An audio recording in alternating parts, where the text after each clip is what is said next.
Hello everyone, আসসালামু আলাইকুম। Welcome to my YouTube channel. আশা করি সকলে ভালো আছেন। তো আরেকটা নতুন ভিডিওতে আপনাদের সকলকে স্বাগতম।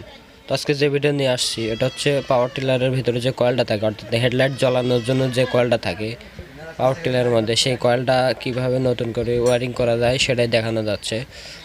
এর মধ্যে আমি প্রথমত অ্যালুমিনিয়ামের তার ছিল, তো সেটা খুলে ফেলে দিয়ে নতুন করে আমি কয়েলটাও বাইন্ডিং করব। তো ভিডিওটি ধৈর্য সহকারে দেখলে হয়তো বা আপনারা বিষয়টা বুঝতে পারেন। তো এটা গতকাল আমার কাছে আসছিল পাওয়ার টিলার, অর্থাৎ যে ভুঁই চার্জ দেয় যে টিলারগুলা, আপনার মাটি চার্জ দেওয়া যে টিলার, সেই টিলারের সামনে যে হেডলাইট থাকে, তো হেডলাইট জ্বালানোর জন্য এই কয়েলটা ব্যবহার করা হয়। এটা মূলত হচ্ছে 6টা কয়েল থাকে আপনার। আর বাইন্ডিং করার জন্য বেশিরভাগ 22 নম্বর তার দিয়ে বাইন্ডিং করলে সব থেকে ভালো হয় এবং আলোটা খুব সুন্দর হয়। তো আপনারা একটু ধৈর্য সহকারে দেখুন, তাহলে সব কিছু বুঝতে পারবেন।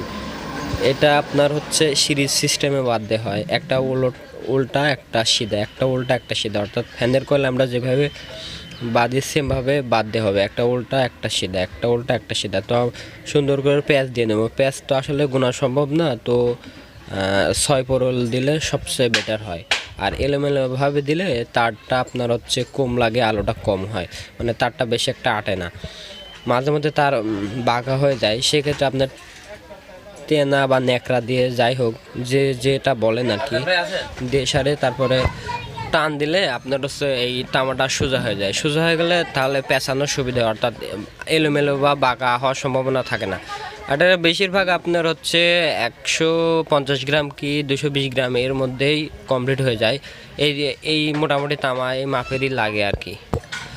এদের মধ্যে আমি 4টা কয়েল কমপ্লিট করে ফেলছি। দেখুন কিভাবে কাজ করি।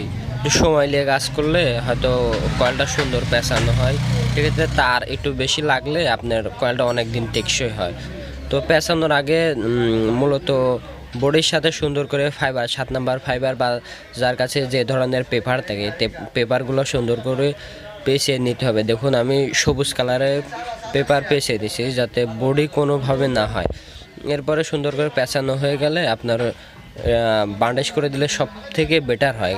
কেননা অনেক সময় ঘষা খাওয়ার কারণে হয়তো বা উপর কাছে ইনসুলেশন থাকে, ইনসুলেশন উঠে যাওয়ার সম্ভাবনা থাকে। তো বান্ডেজটা করলে হয় কি, ওই ইনসুলেশনটা আবার নতুনভাবে হয় আর কয়েলটার লাইফটা একটু বেড়ে যায়। অর্থাৎ বান্ডেজের কারণে অনেক সময় উপরকার ইনসুলেশন উঠে গেলেও সেক্ষেত্রে সুন্দরভাবে কাজ করে, অর্থাৎ ওই ইনসুলেশনটা আবার নতুনভাবে হয়ে যায়। এটা প্রথমত আমরা যে মাথা পেঁচানো শুরু করি সেই মাথা আপনার প্লাস থাকে এবং লাস্টের মাথা মাইনাস থাকে।